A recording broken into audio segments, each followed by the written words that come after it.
Video Game Rescue started several years ago with the dream with me opening up a video game store. So I started out at another flea market and I was selling video games and got started that way. From that moment on, I started attaching myself to other people that enjoyed video games and the culture of video games as much as I did.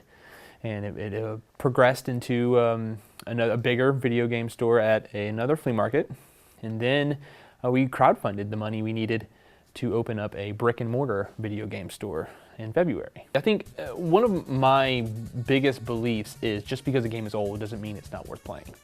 So with that being said, our name is Video Game Rescue, so we try to rescue some of these old games that people don't take anymore. So you go to a lot of these big box places and or some of the other corporate chains, they don't take this old stuff. So if I don't do it, nobody else will, and we're gonna lose a whole generation of games just because it's not digital.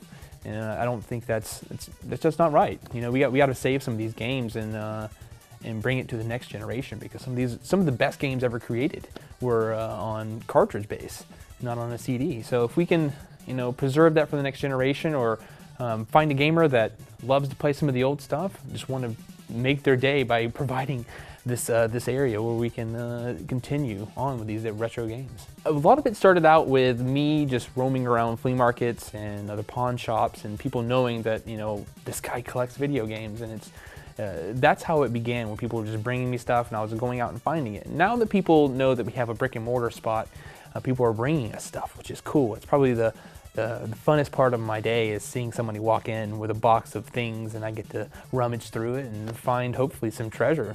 Some of my greatest memories as a child were playing video games or just doing nerdy things. I've always been kind of a geek, and you know, why not do something you enjoy and not work? I mean, work, but not work a day in your life. Because if you enjoy what you're doing, you're not working. And I found something that I loved and I attached myself to it, and it spoke to me from a young age, and it stuck with me into being an adult. And I just found something that I was deeply passionate about. And whenever you care about something that way, it's not about the money. It's about, you know, progressing that dream or chasing that dream or helping somebody else acquire the dream. And it just happened to be that I was in the place to where I could make this thing happen. Retro video games, it's not just the old video games, it's video game culture that I'm trying to preserve, because the way video games began, it was very, very social. You know, you're sitting there next to somebody in an arcade playing with your quarters stacked up in front.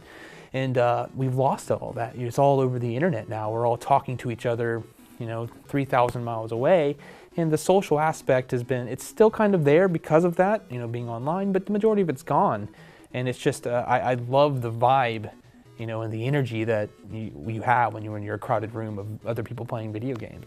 To try to revitalize some of that energy that you have whenever you're playing with other video gamers, we have events that we like to have at the store. So we have Mario Kart tournaments, or we'll have Smash Brothers tournaments, and we have other events too that are catered to not just guy gamers, which a lot of people, whenever they think of gamers, they think of just dudes sitting in a room playing video games. There's a lot of women that play video games now. So we have a monthly event called Girl Gamer Night, which my wife and Brianna, who works for me, they hold an event where they have women and ladies come in from all around, and they play video games and share their experiences and play board games. So we have stuff like that too. You know, we're trying to preserve the video game culture that has been vacant from Jacksonville for a long time.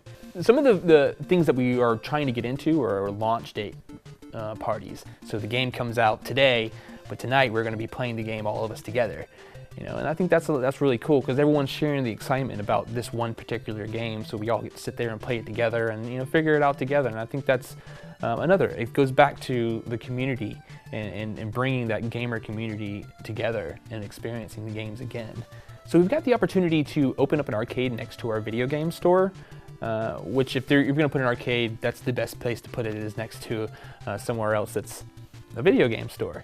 So we've, like we did with the original video game store, we tried to crowdfund the money, and we're saying, hey community, we have this idea and we want to bring this great thing to Jacksonville, so let's do this. So what we did is we developed a campaign on Indiegogo, and we raised some money to help us acquire the spot that we have and acquire arcade machines. And a lot of you know these things are 20 and 30 years old now. I mean, they're antiques. So you have a lot of them that are going out. One of the perks for helping us raise this money is you could sponsor an arcade machine. So we have like our Pac-Man machine, for instance, which everybody knows Pac-Man. Those machines are really hard to find parts for, and they're 20 and 30 years old. So whenever you sponsor this machine, you're bringing a machine back to life. You know, we like to say, bring an old friend back to life, and you're quite literally bringing it back to life, because there's certain arcade machines when the monitor goes out, it's gone. You know, and in the profession of arcade repair, it is nearly extinct. So if you're going to find somebody to repair these machines, you're going to have to hunt somebody down it's an old guy that's been doing it for many years, and that's your best bet. If you're going to get one repaired, that's the way to do it. And it's not cheap. And it's not cheap to maintain them either, because they're, like I said, with the age, they're going to have broken parts, particularly with pinball machines, because it's all mechanical now. You know, it's a car that you're working on, and you have, you know, certain things you got to switch out on a regular basis. Some of the things that we take in are other than video games. We try to capture some of the nostalgia of the period. So we take in action figures. We may take in the plastic lunchboxes we had as kids, or you know, like an Ernest doll or something like that. You know, we want to offer more than just video games, because I understand selling retro video games, that I am technically a new age antique store. So you have other things aside from video games that went with that genre. Like, for instance, we sell the new, like, Surge. Surge was really popular in the early 2000s. So we're selling stuff like that. Some of the things that we can't take are some of the things, people will bring us these toys. And some of them will be, you know, you can tell they've been aged 20 years and people have not taken care of them. And some of them are just beyond repair. So we have to turn away some of the things. And it does break my heart whenever I say someone brings in a He-Man collection and half of them are missing heads, you know, and it's painful to see that, but whenever we do get the good lot in, you know, we try to bring you the best that we can, so you can have that nostalgic feeling for whatever toy it happens to be, maybe a Slimer, or, you know, whatever happens to be. Well, you can find Video Game Rescue at 2415 Blanding Boulevard in Lakeshore. You can also find us on our website at videogamerescue.com, and obviously all the social media stuff, facebook.com/videogamerescue, and Twitter, you just tweet at Video Game Rescue. And I mean, you just look for old video games. I mean, we're everywhere. We try to make ourselves part of the community.